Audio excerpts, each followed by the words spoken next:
The words came out of my mouth softer than I expected, like they already belonged to the quiet that filled the hospital room. The machines beside me hummed and blinked with polite indifference, measuring time in numbers instead of memories. Outside the window, late afternoon light stretched across the parking lot, turning ordinary cars into long shadows that looked like they were trying to reach somewhere they couldn't quite touch. You were sitting beside my bed, pretending to read the same page of that book you'd been holding for an hour. I could tell you were afraid to look at me for too long, as if meeting my eyes might make this moment real. "Grandpa," you said, your voice steady in the careful way people speak when they're trying not to cry. "You don't have to talk, just rest." But rest is for people who have said everything they needed to say. And I hadn't. So I turned my head, slow as winter, and looked at you with a last bright piece of a long, complicated life here, and I knew the truth had waited long enough. "There's something you deserve to know,"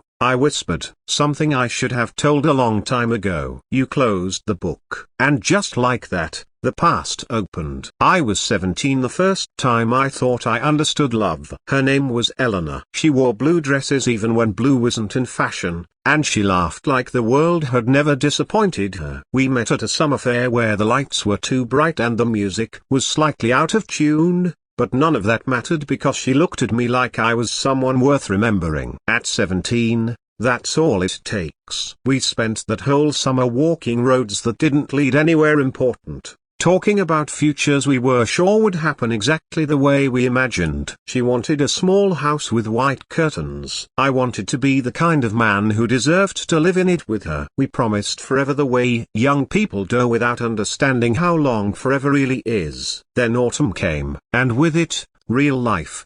My father got sick. Not the kind of sick that passes with soup and sleep, but the kind that rearranges everything. Bills stacked up. My mother stopped singing in the mornings. College became a dream that felt selfish to keep. I left town to work in a factory 3 counties away. I told Eleanor it was temporary. She told me she'd wait. For a while, we wrote letters every week, then every month. A broken bar not at all. Life doesn't always break things loudly. Sometimes just a broken bar forgets to hold them together. Years later, I met Margarita, your grandmother. She wasn't lightning like Eleanor. She was steady warmth, the kind that doesn't dazzle you at first but keeps you alive through winters you didn't expect. She listened more than she talked. She noticed small things when I was tired, when I was worried, when I was pretending not to be either. Loving her felt less like falling and more like arriving somewhere safe. We built a life the slow, honest way. A modest house, long dinners, quiet jokes, children,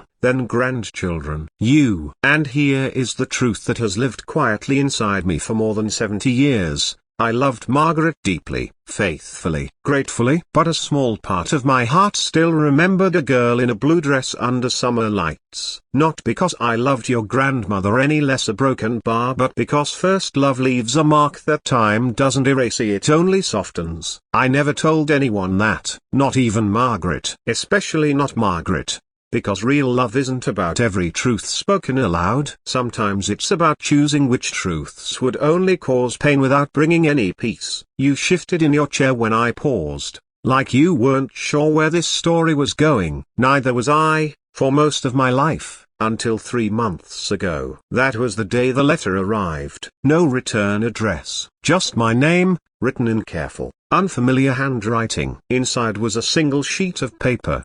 Dear Thomas, if this reaches you, then time has been kinder than I expected. I wanted you to know I never stopped being grateful for the summer you gave me. I hope your life was gentle. Mine was a broken bar full enough. There is something I never told you, but perhaps it's too late for such things now. Still, if you ever wondered, yes, I loved you for the rest of my life. Eleanor. No explanation, no return address, no way to answer, just a quiet goodbye arriving 75 years late. I held that letter for a long time, long enough to understand something most people learn too late, if at all. Love doesn't disappear when life moves on. It changes shape, finds smaller rooms to live in, becomes memory instead of possibility. And that's okay, because the greatest tragedy isn't loving more than once. It's living without loving deeply at all. You were crying now. silently, the way people do when they don't want to interrupt someone's ending. "Why are you telling me this?"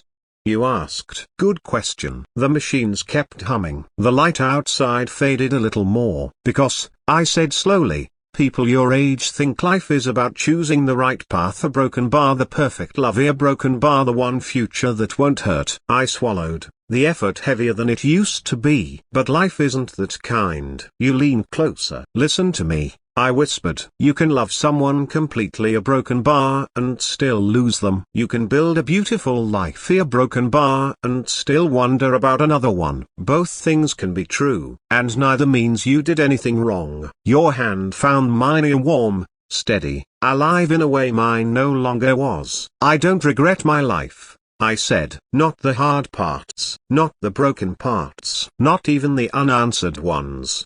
Because regret isn't about what we lose. It's about what we never allow ourselves to feel." And I felt everything. Joy, grief, hope, love, more than once, in more than one way. That is enough for any lifetime. The room had grown dim. Even the machines sounded softer, like they were preparing for quiet. "There's one more thing," I said. Your fingers tightened around mine. "Love bravely," I told you. "Even if it scares you, even if it might not last. The only real mistake is holding your heart back until it's too late to give it away." A tear slipped down your cheek. "Okay," you whispered. I smiled, a small, tired, but real. Because promises made in hospital rooms carry a different kind of weight. Closer to truth. Closer to forever. The sun disappeared completely, leaving only the pale glow of evening through the glass. I felt something loosen inside me. Not pain, not fear, just a broken bar release. 92 years is a long time to carry memories. Long enough to see that endings aren't failures. They're simply the moment a story becomes complete. I looked at you one last time, the future continuing calmly where I would soon stop her, and I felt something gentle settle in my chest. Peace, maybe, or gratitude. They feel similar at the end. "Thank you," I murmured. "For what?" you asked. "For listening," I said, "and for living in a world that keeps going." Your forehead touched my hand. And in that quiet, surrounded by soft light and softer goodbyes, I realized something simple and beautiful. Nothing we love is ever truly lost. It just waits for use, a broken bar in memory, in kindness, in the people who come after. My eyes grew heavy. The machines kept humming. And the last thing I felt was your hand holding mine, warm, steady, full of tomorrow, which is exactly how a life should end.